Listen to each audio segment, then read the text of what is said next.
missiles. Pretty much the same thing, but different, and there's a lot more systems based on the missiles. Let's make this simple. You got a missile torpedo section. You got the missile controller. It's like the firing piece of a cannon, but with missiles. You plop it down, it connects in the front, left, and the right.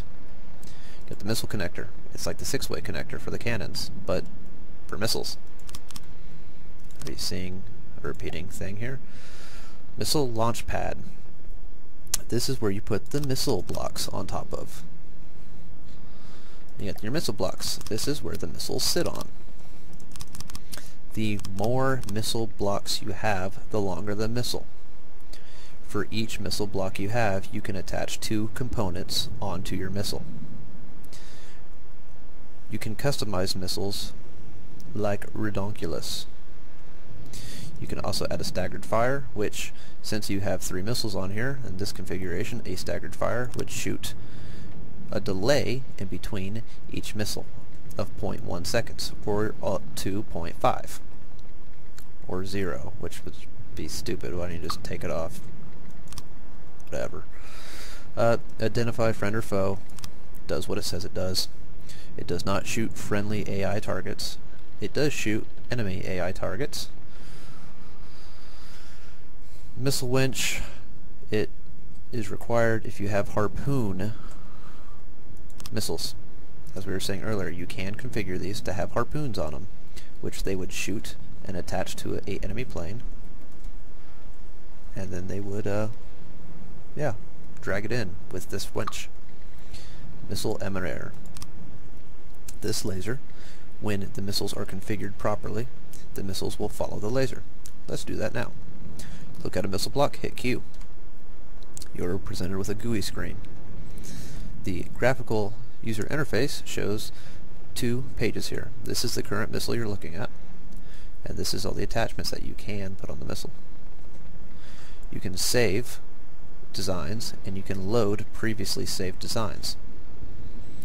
The assign design to all links when you set up one missile and you want all the missiles on that weapon controller only to have the same missile diagram.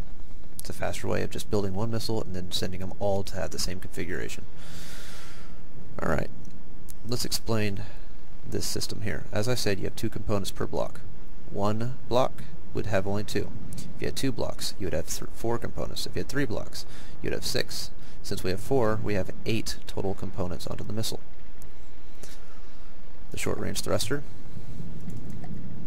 when added to it, you can have a start delay or a max duration. Not really going to get into all the options, but it set for 0, it will automatically launch when you shoot. The fuel tank, it adds fuel to the missile. The more fuel it has, hence we have 2 of them, the farther it will shoot. Fins, the more fins it has, the better it will fly throughout the air, and it increases the turning radius. Target position prediction guidance, it will shoot the missile where it thinks the target will be upon deliverance of such presence in explosive form. So let's go ahead and change this to an explosive warhead. It's just a bomb. It just goes boom. Frag warhead. It's like a frag grenade. It's like confetti. That's not fun. You can set the angle that it shoots. 0 would fire directly forward on impact, which would be terrible for air, because air you want to like blow up everywhere like a, well, flak. We're going to go ahead and set it to around 40. You can highlight and mouse wheel for easy configuration of these dialog screens. Frag elevation is if it goes up, down, left, right, you know, wherever it blows off to. Laser designated receiver. This is important. With this attachment, along with our laser on the missile right here, it guides the missiles to where they're going. If it didn't have this, the missiles would fly directly forward until they fell in the water or ran out of gas. So we'll assign design to all the links.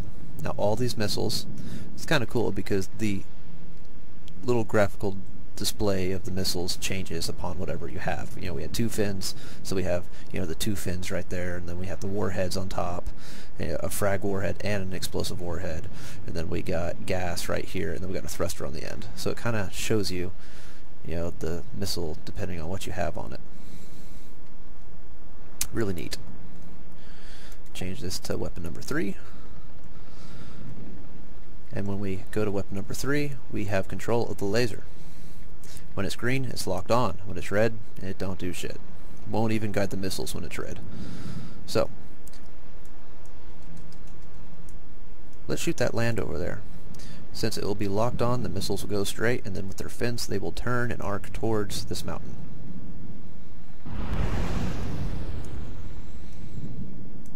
And I can move it, and they will follow, like little slaves. And they ran out of gas. So they don't go very far with just small missiles. Let's build this on a turret. It's really simple. Running out of space on my little craft here. New object, 360 turret. Plop it down. Go to Torpedoes and Missiles, Missile Controller, 6-way controller. In the front, staggered fire, identify friend or foe, missile launch pad. Whoa, those ain't facing the right way. And of course you could be like incredibly overpowered with your missile systems if you really wanted to. Like on planes, you can have hundreds of missiles all on the belly of your plane. And, you know, just be a total ass to everybody.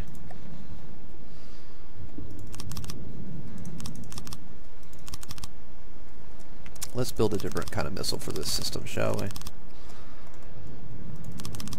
This will show a better idea of how the staggered fire works. The reason why the staggered fire is important, mostly because of usefulness for anti-air, is because when 2 missiles hit at the same place at the same time, only 1 missile is counted, so only 1 damage is received. So you want your missiles to hit, hit, hit, hit, instead of just hit. So if you have all your missiles hit like 1 second apart from each other, it's going to do a crap ton more damage than if it just 1 missile hit. So let's add a delay of 0.4 seconds. It's going to be a huge difference in between how these missiles are launched. Now let's add a short-range thruster, 1 fuel tank, 1 fin, the human, and then we will have a... what should we add? How about an infrared seeker? The infrared seeker will look at hot items. Hot items in this game are blocks. Anything in this game is a block, it is hot. It will shoot in a 60-degree forward radius, which for a turret is everywhere. Wherever you aim, they will fly. Fragmentation. Let's make these, since there's a lot of them, let's make it 70. So we got some pretty good turning, short-range missiles with frags. We're going to assign it to all of them. And before we do this, if we shoot, we're only going to have 1 round. If you see in the bottom right, you see this thing that looks like shotgun shells right above the fuel. That is our ammo. Cannons use ammo. Missiles use ammo. Well, when a missile reloads, it takes ammo. As you see, these didn't reload. When a cannon reloads, well, it can't because there's no ammo. This is still empty. So what you need is you need to go to your resources and find your ammo barrels. Ammo barrels do explode when they are hit. Each ammo barrel adds 100 ammo to your stockpile. You always want to cover your ammo barrels and not be beside them. So, you know, it's always a good idea to, you know, not put them next to your fuel.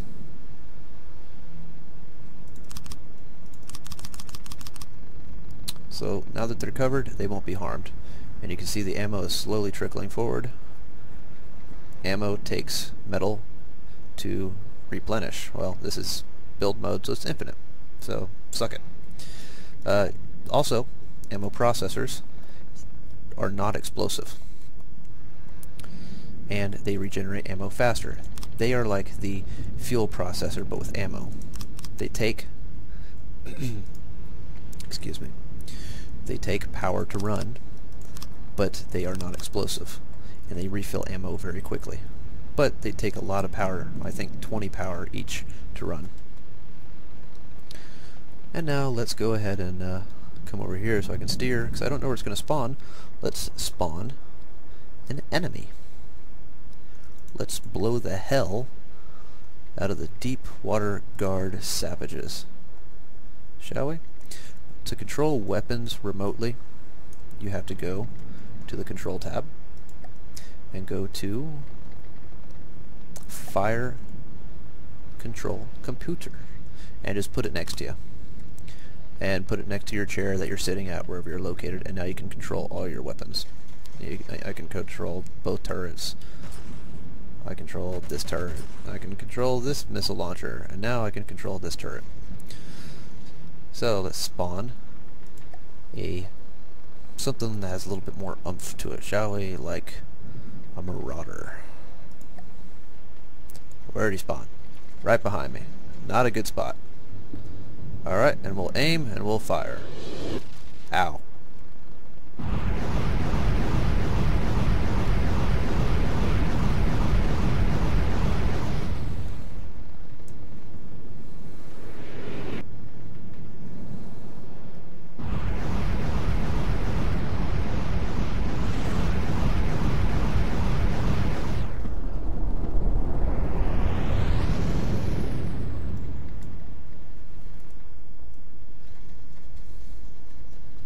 Silly marauder. Tricks are for kids.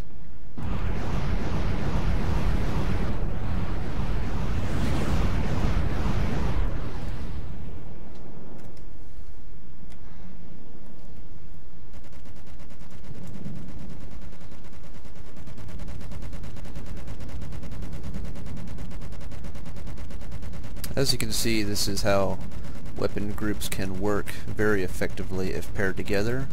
And if you can imagine if all these were controlled by AI, how more effective this would be. Because you can see how weak one person is. I've got all these weapons in standby mode, being completely useless, having to swap in between each one. It's just not efficient in the slightest. This is where AI comes into hand.